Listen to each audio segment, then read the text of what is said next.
Globalization began in Britain in the 1980s when Margaret Thatcher dismantled much of manufacturing and poured millions of pounds into building up the arms industry. Indonesia became an important British arms market, and General Suharto was sold everything lethal, from fighter aircraft and missiles to warships and machine guns. Unknown to the British public, millions of pounds went to the dictator in export credits. In other words, a large part of his arms bill was paid by the British taxpayer. So important was Suharto as a business partner that the mass murderer was welcomed to London by the Queen.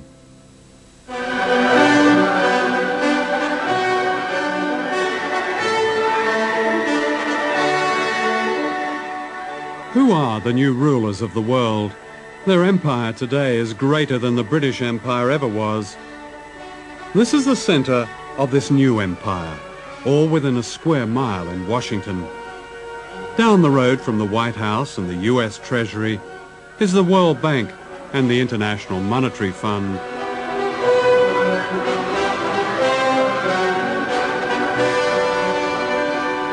These two bodies are the agents of the richest countries on earth, especially the United States.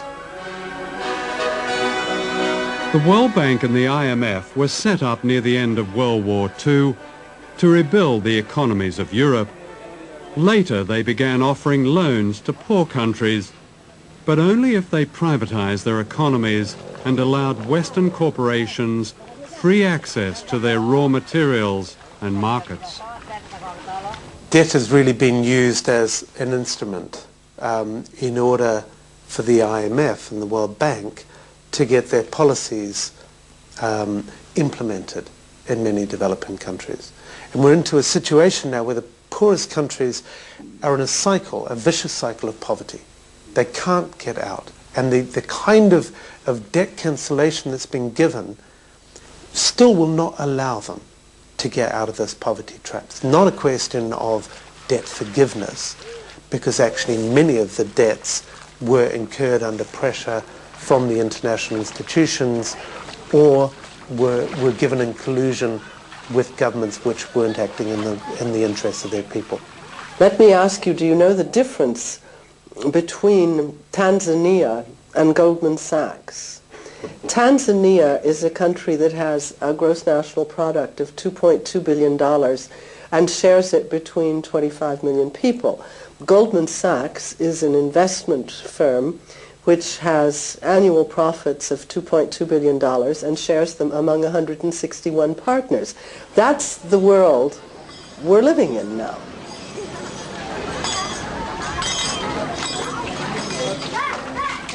The World Bank says its aim is to help poor people, promoting what it calls global development.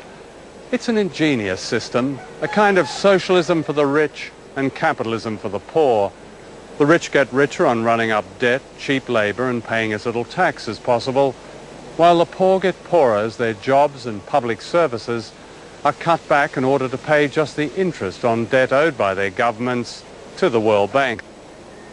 Here in Indonesia, where most people are poor, the handouts to the rich have been extraordinary, to say the least. Internal documents of the World Bank confirm that up to a third of the bank's loans to the dictatorship of General Suharto went into the pockets of his cronies and corrupt officials. That's around $8 billion.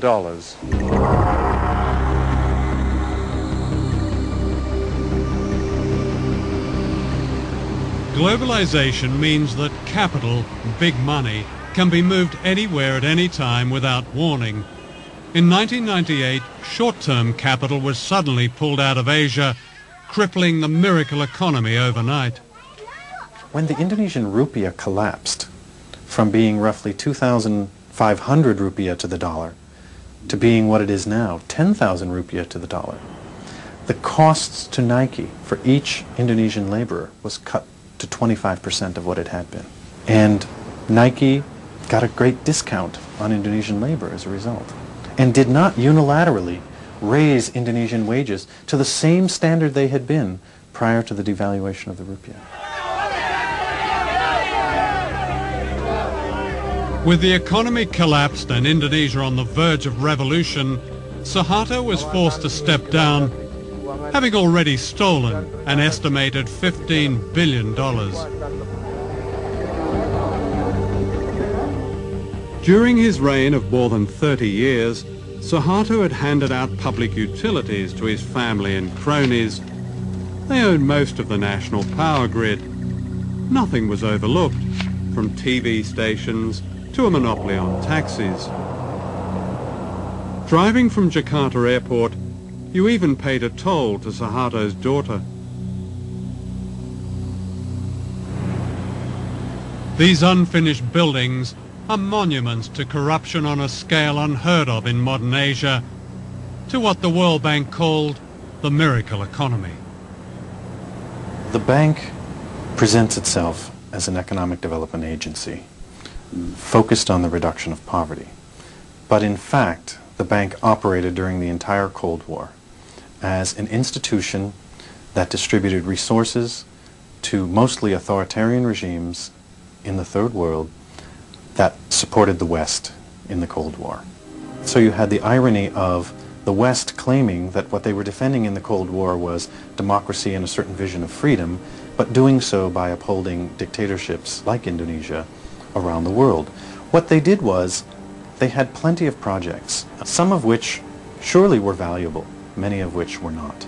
Every one of these projects, from the Indonesian government officials' point of view, was an opportunity to skim, to live a luxurious life, and the accumulated theft over the course of Suharto's new order, roughly 3 decades, was $10 billion that's unaccounted for, out of a total of about $30 billion that was loaned. And when I said to the Auditor General of the World Bank, what if a group of Indonesian citizens or even the government were to challenge the World Bank in the World Court over this loss of money? The citizens who bear the burden of this debt never got the money. Why should it still sit on their shoulders to be repaid? And his response was, we would be bankrupted. And I said, why? And he said, because this has gone on the world over.